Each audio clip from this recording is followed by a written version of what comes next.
ছুটির দিন দুপুরে হঠাৎ করে বানিয়ে নিলাম নতুনভাবে আলু ডিমের এই রেসিপি।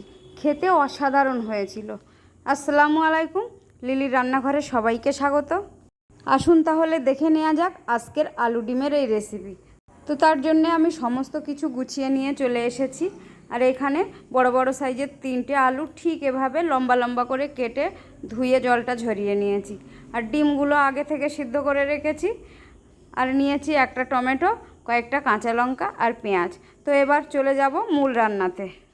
তো এবার চুলাতে কড়াই বসিয়ে কড়াইয়ের মধ্যে দিয়ে দেব অল্প একটু সাদা তেল। আর তেলটা গরম হয়ে গেলে এর মধ্যে দিয়ে দেব সেদ্ধ করে রাখা ডিমগুলো আর সামান্য একটু লবণ আর সামান্য একটু হলুদ গুঁড়ো দিয়ে খুব ভালোভাবে লাল লাল করে ভেজে নেব।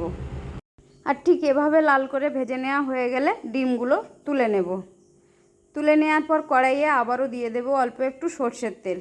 তেলটা গরম হয়ে গেলে এর মধ্যে ফোড়নে দেব একটা তেজপাতা, 2টো শুকনো লঙ্কা আর 4টে ছোটো এলাচ। আর এলাচের মাথাগুলো ফাটিয়ে দিয়েছি। একটু নাড়াচাড়া করে নিলাম, নিয়ে এর মধ্যে দিয়ে দিলাম বড় সাইজের একটা পেঁয়াজ কুচি। পেঁয়াজটা নাড়াচাড়া করে ভেজে নেব কালারটা চেঞ্জ হওয়া পর্যন্ত। পেঁয়াজের কালারটা চেঞ্জ হয়ে গেলে এর মধ্যে দিয়ে দেব 1 টেবিল চামচ লবণ, 1.5 টেবিল চামচ হলুদ গুঁড়ো, 1 টেবিল চামচ লঙ্কা গুঁড়ো, 1 টেবিল চামচ জিরে গুঁড়ো, 1 টেবিল চামচ ধনে গুঁড়ো আর সামান্য একটু গোলমরিচ গুঁড়ো, 1.5 টেবিল চামচ আদা রসুন পেস্ট। আর দিয়ে দেবো 1 টেবিল চামচ কাশ্মীরি লাল মির্চ পাউডার, 1 টেবিল চামচ দেবো সানরাইজ মিট মশলা। এই মশলাটা সমস্ত মুদি দোকানেই পাওয়া যায়। আর এই মশলাটা দিলে ডিম তরকারিটা দারুণ টেস্টি হয়। তো এবার সমস্ত মশলা আমি কষিয়ে নিয়েছি 1 মিনিট। এবার দেব একটা টমেটো পেস্ট। আর এই টমেটো পেস্টটা সমস্ত মশলা কষানোর পরেই দিতে হবে, তাহলে তরকারির কালারটা খুব সুন্দর থাকবে। আর মশলার আগে যদি টমেটো দেওয়া হয় তরকারির কালারটা কেটে যাবে। তো এবার অল্প জল দিয়ে দেব। জল দিয়ে আবারও মশলাটা একটু কষিয়ে নেব যাতে টমেটোর কাঁচা গন্ধটা চলে যায়। তো আবারও 2 থেকে 3 মিনিট কষিয়ে নিয়েছি আর মশলা থেকে তেল ছেড়েছে।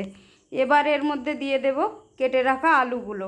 আলুটা দিয়ে আবারও 2-3 মিনিট একটু ভালোভাবে মশলার সঙ্গে কষিয়ে নেব। আর ঠিক এভাবেই কষানো হয়ে গেলে এবার কিছুটা জল দিয়ে দেব। জলটা দিয়ে মিডিয়াম আঁচে ঢাকা দিয়ে রান্না করব যতক্ষণ না আলুটা খুব ভালোভাবে সেদ্ধ হয়ে যায়। আর ঠিক এভাবে ফুটে গেলে ঢাকা দিয়ে দেব।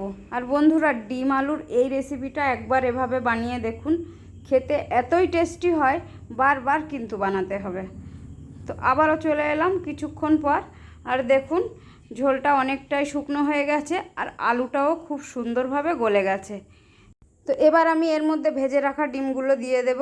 দিয়ে আরও 1 মিনিট আলুর সঙ্গে ডিমটা নাড়াচাড়া করে ভালোভাবে কষিয়ে নেব যাতে সমস্ত মশলা খুব ভালোভাবে আলু ডিমের সঙ্গে মিশে যায়। এবার একবারে জলটা দিয়ে দেব। জলটা দেওয়ার পর একটু নাড়াচাড়া করে দেব। আর নাড়াচাড়া করে দিয়ে উপর থেকে দিয়ে দেব সেই কাঁচা লঙ্কাগুলো। 4 থেকে 5টা কাঁচা লঙ্কা দিয়ে দিলাম। আর ঠিক এই পর্যায়ে তরকারির মধ্যে কয়েকটা কাঁচা লঙ্কা দিলে তরকারির ফ্লেভারটা খুব সুন্দর হয়। তো তরকারিটা একেবারেই রেডি হয়ে গেছে। এবার এটা নামিয়ে নেব। আর একদিন হলেও এভাবে দুপুরবেলা গরম ভাতের সঙ্গে আলু ডিমের এই রেসিপিটা একবার বানিয়ে দেখুন, খেতে কিন্তু অসম্ভব টেস্টি হয়। আর রেসিপিটি খুব কম সময়েও রেডি হয়ে যায়। আর এইভাবে রেসিপিটি বানিয়ে গরম ভাতের সঙ্গেও খেতে পারেন বা রুটি পরোটার সঙ্গেও খেতে পারেন। খেতে অসম্ভব টেস্টি হয়েছে। তো বন্ধুরা, আজকের মতো এখানেই বিদায় নিচ্ছি। আবার দেখা হবে অন্য কোনো রেসিপিতে। ততক্ষণ সকলে অনেক ভালো থাকবেন, সুস্থ থাকবেন। আল্লাহ হাফেজ।